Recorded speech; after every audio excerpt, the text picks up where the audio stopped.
Hello everyone, welcome back to my channel easy PG biology.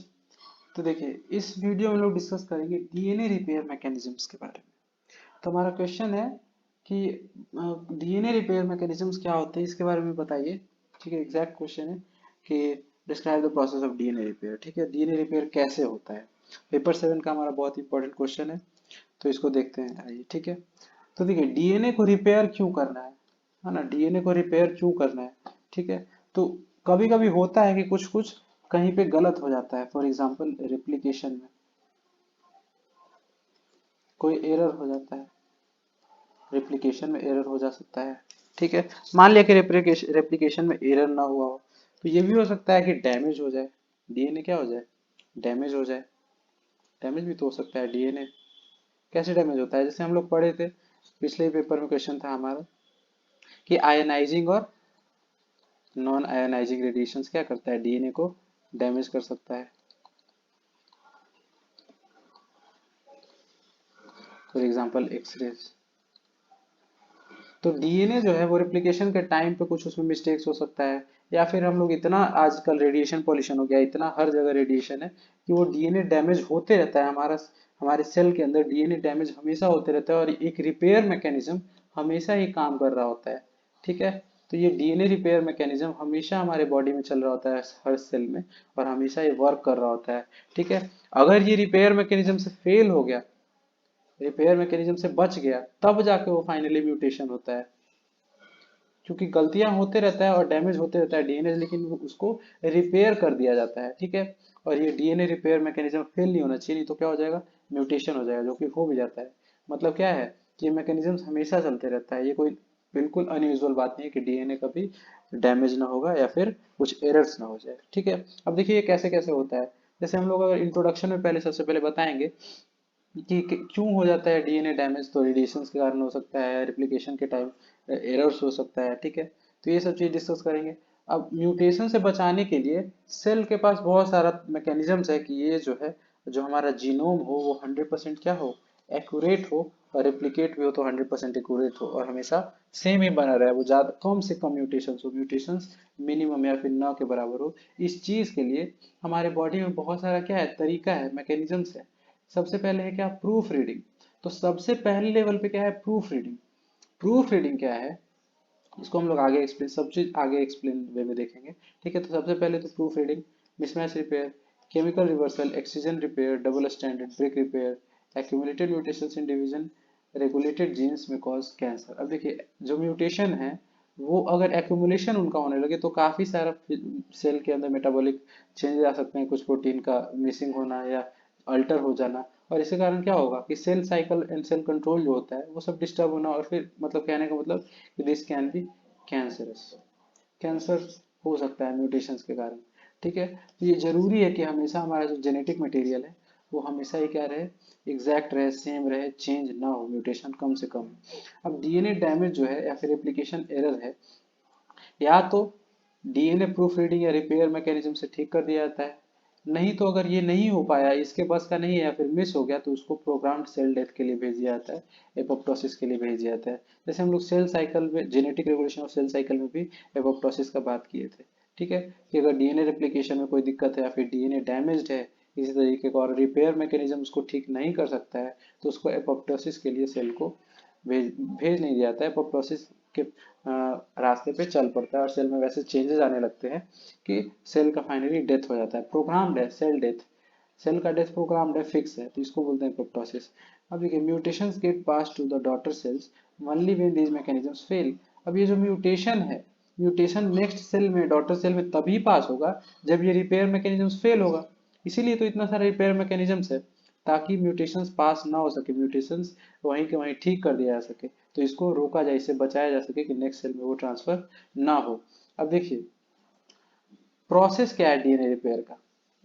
अगर damage हो जाए तो उसको रिपेयर करने का प्रोसेस क्या है, तो ये सिंपल 5 स्टेप्स में लिखे हैं। ठीक है, क्या है, सबसे पहले कि डिटेक्ट करना, डीएनए डैमेज को डिटेक्ट करना, पहले पता तो चले तब तो ठीक किया जाएगा। तो डिटेक्ट कैसे होगा, तो cells have specialised proteins and enzymes that constantly monitors the integrity of DNA. Cells के पास कुछ ऐसे प्रोटीन्स है और एंजाइम्स हैं जो हमेशा ही मॉनिटर करते रहता है, कॉन्स्टेंटली मॉनिटर करते रहता है डीएनए की इंटीग्रिटी को, डीएनए के चेंजेस को, या डीएनए मतलब जो है वही बना रहा है, इस चीज को हमेशा मॉनिटर करते रहता है प्रोटीन्स और एंजाइम्स की, उसमें कोई म्यूटेशंस ना एक्यूमुलेट होने लगे। और अगर जैसे ही डिटेक्ट हुआ तो फिर रिपेयर मैकेनिज्म्स चालू हो जाएगा। अब ठीक है, ये डिटेक्शन होते रहता है हमेशा कॉन्स्टेंटली। अब फिर क्या होगा कि activation of DNA repair pathway. अब मान लिया कि कोई गड़बड़ी मिल गया, कुछ एरर मिल गया, कुछ डैमेज मिल गया, तो डीएनए रिपेयर पाथवे को एक्टिवेट कर दिया जाएगा। डीएनए रिपेयर पाथवे को एक्टिवेट कर दिया जाएगा। After detection of DNA damage, signalling pathways are activated to initiate the appropriate DNA repair mechanisms। अब डीएनए रिपेयर मैकेनिज्म स्टार्ट हो गया। अब क्या होगा कि वहां पे कुछ एरर है, मान लिया डीएनए डबल स्टैंडर्ड, कुछ एरर्स है, कुछ म्यूटेशन हो गया है, या फिर कुछ मिसिंग हो गया है, या कुछ एक्स्ट्रा इंसर्ट हो गया है। तो इस चीज के लिए क्या किया जाता है, उस खराब पार्ट को, डैमेज्ड पार्ट को कट किया जाता है। क्या किया जाता है, कट किया जाता है, इसको बोलते हैं एक्सीजन। ठीक है, तो कट करके, ठीक है, पहले कट करेंगे, ठीक है, तो उसको कट करेंगे, इसी को बोलते हैं एक्सीजन। तो ये कैसा डैमेज है, कैसा एरर है, इस पे डिपेंड करेगा कि बहुत सारा एक्सीजन मैकेनिज्म्स होता है। फॉर एग्जांपल जो हम लोग नाम लिखे, ये अलग अलग एक्सीजन मैकेनिज्म्स है, ठीक है, रिपेयर करने के लिए। तो हम लोग हटा दिए, पहले खराब पोर्शन को हटा दिए। फिर नेक्स्ट स्टेप में क्या होता है, डीएनए सिंथेसिस एंड लाइगेशन। तो पहले खराब पोर्शन को एक्सीजन करके हटाया जाता है, फिर डीएनए उस वही वाला जो सही पार्ट है, या एक स्ट्रैंड खराब है तो उसके कॉम्प्लीमेंट्री सही वाला न्यूक्लियोटाइड्स लाया जाता है, पूरा हटाया गया है दोनों स्ट्रैंड में से कुछ हिस्सा। तो वैसे उसी तरीके से पहले डीएनए सिंथेसिस होगा और फिर उसको लाइगेशन कर दिया जाएगा, डीएनए लाइगेज के हेल्प से वहीं पे लगा दिया जाएगा। तो पहले खराब पार्ट को हटाओ और फिर उसको लाइगेज का यूज, सिंथेसाइज करो सही वाले पार्ट को, डीएनए को, और उसको लाइगेज को यूज करके वहां पे सही कर दो। तो इस तरीके से डीएनए रिपेयर मैकेनिज्म काम करता है, ठीक है। और चेक पॉइंट एक्टिवेशन। अब ये डीएनए जो है, हमारा जो जीनोम है, उसमें कोई डैमेज रह गया हो, ठीक है, या फिर एप्लीकेशन हुआ हो तो कोई एरर रह गया हो, इस चीज के लिए भी चेक किया जाता है। और सेल साइकिल जो कंट्रोल्स है, अलग अलग सेल के जो स्टेजेस हैं, सेल साइकिल में अलग अलग स्टेजेस आते हैं, वहां पे अलग अलग चेक पॉइंट्स बना हुआ, उनको एक्टिवेट किया जाता है ताकि चेक हो सके कि फर्दर वो गलत डीएनए लेके, डैमेज या एरर वाला डीएनए लेके आगे वाले स्टेप में, आगे वाले स्टेज में सेल ना प्रोग्रेस कर जाए, इस चीज के लिए। तो ये पहले तो चेक किया गया, लेकिन फिर भी ये इंश्योर कराने के लिए कि हाँ गलत नहीं छूट गया हो कुछ, इस चीज के लिए सेल के जो एक्टिवेशन चेक पॉइंट्स होते हैं उसको एक्टिवेट कर दिया जाता है, ठीक है। तो ये था कुछ डीएनए रिपेयर का प्रोसेस, बेसिक प्रोसेस। अब देखते हैं कि कैसे कैसे कौन सा चीज होता है, कौन सा स्टेप, ठीक है। तो देखिए different mechanisms of DNA repair, DNA repair का अलग अलग मैकेनिज्म। जैसे सबसे पहले बात की कि प्रूफ रीडिंग, तो ये रिपेयर नहीं है, अभी तो ये चेक ही किया जा रहा है। तो जब भी डीएनए रेप्लिकेशन होता है, डीएनए ये हमारा मान लिया टेम्पलेट सेंड है, डीएनए रेप्लिकेशन हो रहा है, ठीक है। तो जब भी डीएनए रेप्लिकेशन होता है, टेम्पलेट है, तो वो 3 प्राइम टू 5 प्राइम होगा, ठीक है। और ये डीएनए पॉलीमरेज यहाँ से पॉलीमराइजेशन कर रहा होगा, ठीक है। तो जब भी रेप्लिकेशन होता है, तो जो भी बेसिस डीएनए पॉलीमरेज ऐड करता है, वहीं के वहीं वो ऐड करने के बाद चेक करता है, प्रूफ रीडिंग करता है। प्रूफ रीडिंग का मतलब यही होता है कि वापस से दोबारा रीड करना कि हाँ ए था, तो यहाँ गलती से कुछ और तो नहीं लगा दिए, टी ही तो लगाया है ना। और ये काम उसी के उसी समय, रेप्लिकेशन के टाइम ही, ड्यूरिंग रेप्लिकेशन ही। तो ये कब होता है proof reading, during the DNA replication. तो उसी दौरान डीएनए पॉलीमरेज क्या करता है, प्रूफ रीडिंग करता है ताकि कोई मिस्टेक ना हो, ठीक है। तो कॉम्प्लीमेंट्री बेसिस को प्रूफ रीडिंग करता है। तो ये हो गया तरीका कि कोई गलती छूट न जाए। और मान लिया कुछ गलती हो गया हो उससे, तो वहीं के वहीं क्या करेगा, उसको सही कर देगा। मान लिया ए की जगह कोई और बेस लग गया हो, उसको हटा के टी लगा देगा, तो वहीं के वहीं प्रूफ रीडिंग और करेक्शन हो जाता है। अब ये मैकेनिज्म है।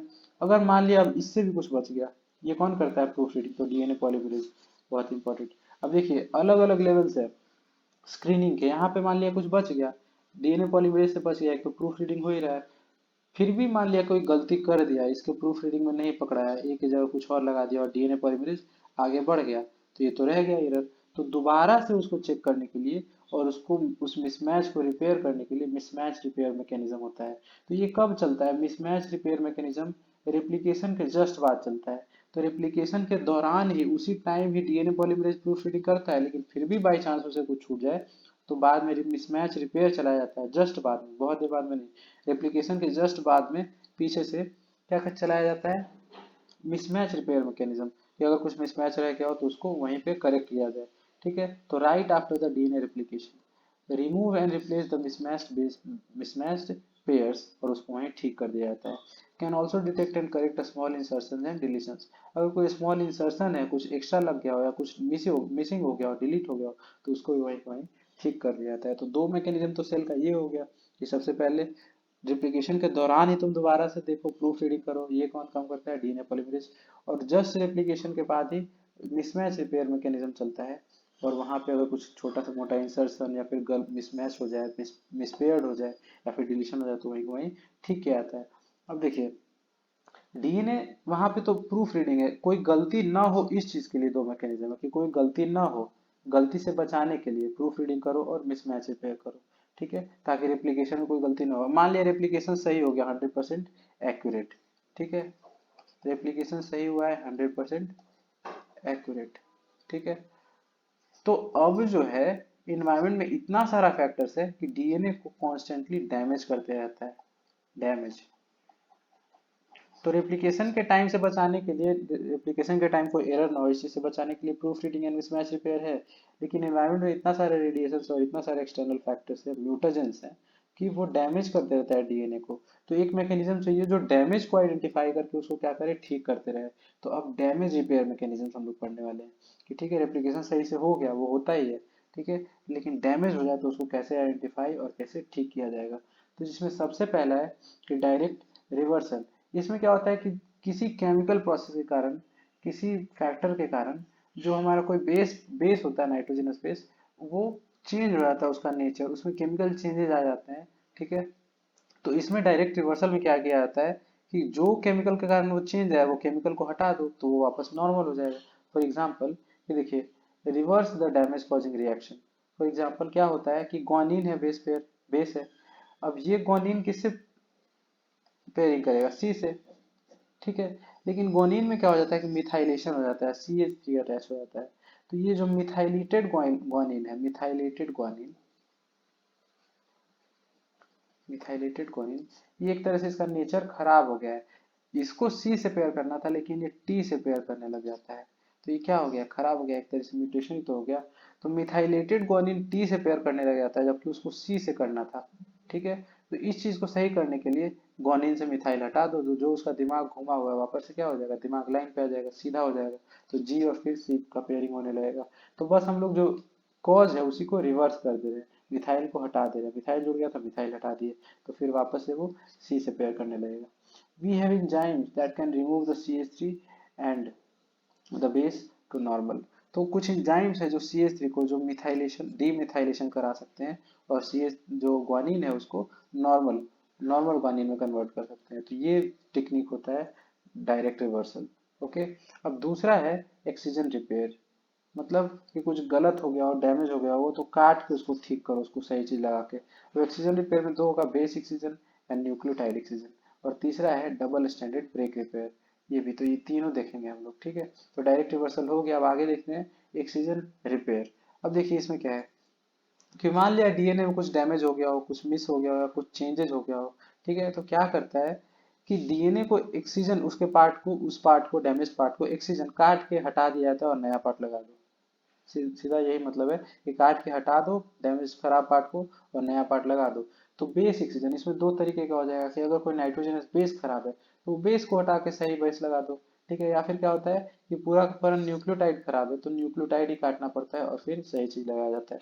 फॉर एग्जाम्पल बेस एक्सीजन में कि ग्लाइकोसाइलेजेज ग्रुप ऑफ एंजाइम्स है, ग्लाइकोसाइलेजेज है जो ग्रुप ऑफ एंजाइम्स है, क्या करता है कि साइटोसिन्स, ठीक है, को यूरेसिल में बदल देता है, डीएमिनेशन इस प्रोसेस को बोलते हैं, ठीक है। तो कभी कभी क्या होता है कि साइटोसिन यूरासिल में बदल जाता है, क्यों, तो इस प्रोसेस को बोलते हैं डीएमिनेशन। मतलब due to deamination of cytosine it converts into uracil. अब इस चीज को डिटेक्ट करके ठीक करने का काम किसका है, तो ग्लाइकोसाइलेजेस का। अब ग्लाइकोसाइलेजेस जो है इस चीज को डिटेक्ट करेगा और उसको रिपेयर करेगा, ठीक है। तो इस बेस को ही हटाएगा और फिर से साइटोसिन वहां लगा देगा। अब कैसे लगाएगा, तो ये तो आपको पता ही है, लगाने का काम हमेशा किसका होता है, लाइगेज का, ठीक है। अब दूसरा है न्यूक्लियोटाइड एक्सीजन, पूरा का पूरा न्यूक्लियोटाइड हटाना है। अब ये क्यों होगा, तो detects base modified with bulky chemical groups like from cigarette smoke. अब देखिए सिगरेट स्मोक से बल्कि chemical groups, harmful chemical groups हमारे सेल में जाता है, डीएनए को डैमेज करता है। यहाँ पे क्या हो रहा था कि डीएमिनेशन हो जा रहा था साइटोसिन का। अब क्या हो रहा है, कुछ बल्कि हार्मफुल केमिकल्स डीएनए से जाके अटैच हो रहा है, इतना इस लेवल पे हार्म कर रहा है। जैसे कि सिगरेट स्मोकिंग से ऐसा होता है मेनली। ठीक है, क्या होता है, कुछ बल्कि हार्मफुल केमिकल ग्रुप्स डीएनए से जाके ही अटैच हो जा रहा है। ठीक है, और उसको बल्कि बना दे रहा है, खराब बना दे रहा है। ठीक है, उसका म्यूटेशन कर रहा है सिंपली। तो तब क्या करना है कि सीधा उस पार्ट को हटा दो काट के। ठीक है, मान लिया यहाँ पे आके उस बल्कि केमिकल ग्रुप इस न्यूक्लियोटाइड पे अटैच हो गया। ठीक है, तो सीधा इस पार्ट को हटाओ और नया न्यूक्लियोटाइड को ऐड करो। ठीक है, तो इस डैमेज को ठीक करने, ये डैमेज होता क्यों है, तो यूवी रेस के कारण हो सकता है, जो कि नॉन आयोनाइजिंग रेडिएशन है। लेकिन डैमेज होता है, हम लोग ज़्यादा यूवी से एक्सपोज रहते हैं तो। ठीक है, या फिर सिगरेट के स्मोक के कारण भी होता है, वो तो बता ही दिए। ठीक है, तो इससे क्या होता है कि डीएनए हेलिक्स खराब हो जाता है। ठीक है, डीएनए हेलिक्स का शेप बिगड़ जाता है, डिस्टॉर्ट हो जाता है। For example thymine dimer. तो पहला हम लोग न्यूक्लियोटाइड एक्सीजन में क्या पढ़े, कब न्यूक्लियोटाइड को हटाने का बारी आएगा, कब ऐसा जरूरत पड़ेगा, जब सिगरेट स्मोक के कारण कोई बल्कि ग्रुप जाके अटैच हो जाए तो उस चीज को हटाना पड़ेगा। दूसरा पढ़े कि कभी कभी क्या होता है कि डीएनए में बेसिस जो है वो खुद में ही डाइमर बना लेते हैं।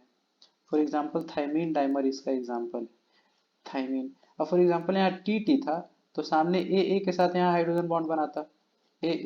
लेकिन क्या होता है, यूवी रेस के कारण ये हाइड्रोजन बॉन्ड टूट के ये खुद ही में अटैच हो जाता है, खुद ही में बॉन्ड बना लेता है, और टी टी अपने में बॉन्ड बना लेगा, एडजेसेंट डाइमर्स बना लेगा, थाइमीन डाइमर्स बना लेगा।